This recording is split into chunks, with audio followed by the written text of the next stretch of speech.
大家好，我係阿普，我係丫茶。你哋有冇留意屋企信箱出現咗個紫色信封呢？收到呢封通知信要點做？一齊睇下啦。咦，我尋日都有收到呢個紫色信封喎。係啊，呢個紫色信封係政府統計處2026年嘅人口普查通知信嚟㗎。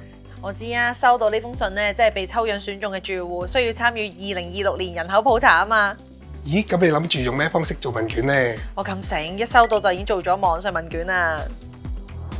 統計處鼓勵被抽樣選中嘅住戶使用網上問卷參與人口普查。遞交網上問卷係一個輕鬆、方便又保密嘅方法，仲隨時隨地都做得添。我知道，仲可以打普查熱線182026做電話訪問添。你記得要喺通知信上嘅限期之前完成問卷啊，因為如果收到通知信但係你又冇回覆嘅話，統計處會安排統計員上門去協助住戶提供所需嘅資料㗎。收到統計處紫色信封通知信，記得快啲做問卷啦！